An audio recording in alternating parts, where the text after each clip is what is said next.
नमस्कार मित्रांनो, स्वागत आहे तुमचे नवीन एका व्हिडिओमध्ये आपले ऑनलाईन सेंटर यूट्यूब चॅनलवर. मित्रांनो, आजच्या व्हिडिओमध्ये आपण कोतवाल या पदाची भरती निघालेली असून त्याबद्दल संबंधित जी-आर या ठिकाणी प्रसिद्ध झालेला आहे. काय आहे जी-आर या ठिकाणी आपण थोडक्यात माहिती पाहूया. त्याचप्रमाणे सदर फॉर्म हा ऑनलाईन आहे की ऑफलाईन आहे याचीसुद्धा माहिती या व्हिडिओमध्ये पाहू. आपल्या चॅनलवर गव्हर्नमेंट जॉब अपडेट सोबतच जर का फॉर्म ऑफलाईन असेल तर ऑफलाईन फॉर्म कसे भरावे आणि जर का फॉर्म ऑनलाईन असेल तर ऑनलाईन फॉर्म कसे भरावे याची संपूर्ण माहिती किंवा संपूर्ण प्रोसेस आपल्या चॅनलवर उपलब्ध असते. चॅनलवर जर का नवीन आले असाल तर चॅनलला नक्की सबस्क्राईब करून ठेवा, जेणेकरून एखादा व्हिडिओ टाकल्यास त्याची नोटिफिकेशन तुम्हाला मिळावी यासाठी. मित्रांनो, या ठिकाणी पाहत आहे की हे महाराष्ट्र शासन महसूल या विभागाच्या अंडरमध्ये कोतवाल हे पद येत असते. कोतवालला आपण महसूल सेवक असे म्हणतो. या ठिकाणी पाहत आहे की दिनांक 19 ऑगस्ट 2026चा हा जी-आर दिलेला असून या जी-आरमध्ये त्यांनी सांगितले आहे की विषयमध्ये महसूल सेवक म्हणजे कोतवाल पदभरती 2026चा हा जी-आर आहे. लवकरच या ठिकाणी कोतवाल या पदाची भरती होत आहे.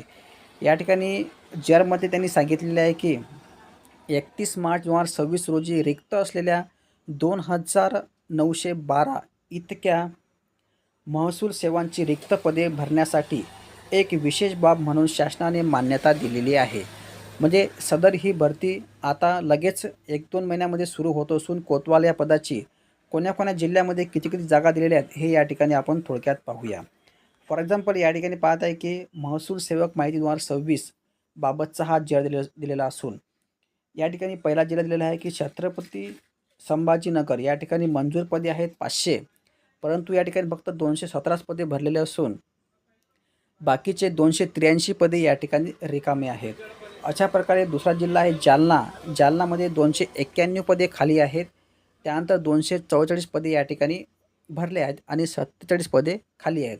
अशा प्रकारे तुम्ही कोण्या जिल्ह्यामध्ये बिलॉंग करता ते या ठिकाणी तुम्हाला पाहायचं आहे. याची PDF आपल्या टेलिग्राम चॅनल उपलब्ध आहे. टेलिग्रामची लिंक या व्हिडिओच्या डिस्कशनमध्ये दिली आहे.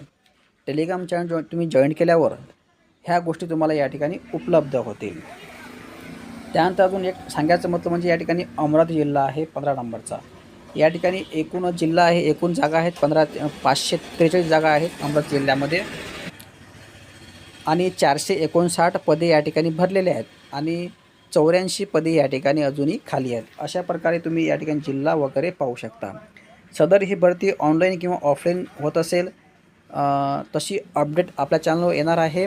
चॅनलला सबस्क्राईब करून ठेवलं तर तुम्हाला नोटिफिकेशनसुद्धा मिळणार आहे. आणि जर का फॉर्म ऑनलाईन असेल तर ऑनलाईन फॉर्म कसे भरावे हे सुद्धा मोबाईलच्या माध्यमातून आपल्या चॅनलवर उपलब्ध असते. आणि जर का फॉर्म ऑफलाईन असेल तर ऑफलाईनसुद्धा फॉर्म कसे भरावे हे सुद्धा आपल्या चॅनलवर उपलब्ध राहते. चॅनलवर जर नवीन आले असेल चॅनलला सबस्क्राईब करून ठेवा, जेणेकरून एखादा व्हिडिओ टाकल्यास ते नोटिफिकेशन तुम्हाला मिळावे. तुम्ही कमेंट्समध्ये टाका तुम्ही कोण्या जिल्ह्यामध्ये बिलॉंग करता. या ठिकाणी एकूण पदसंख्या दिलेल्या आहेत, खाली जे दिलेले आहेत सर्व 2912 असे मोठ्या प्रमाणात या ठिकाणी पदसंख्या दिली आहे कोतवाल या पदाची. अशा प्रकारे मित्रांनो हा कोतवाल ही पदभरती होत असून जर का तुम्ही कोतवाल या पदासाठी किंवा गव्हर्नमेंट जॉबसाठी अप्लाय करत असाल तर तुम्हाला अवश्य या पदासाठी अप्लाय करायचं आहे. कोतवाल या पदासाठी कोतवाल हे पद आता गव्हर्नमेंटचं झालेलं असून परमनंट आहे.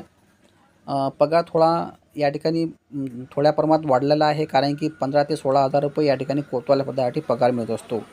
सो मित्रांनो, अशा प्रकारे तुम्हाला जर का अजून काही माहिती हवी असेल आपल्या टेलिग्राम चॅनल जॉईन करा किंवा कमेंट्समध्ये करा आणि अशाच प्रकारची महत्त्वपूर्ण व्हिडिओ पाहण्यासाठी चॅनलला सबस्क्राईब करून ठेवा. धन्यवाद. जय हिंद, जय महाराष्ट्र.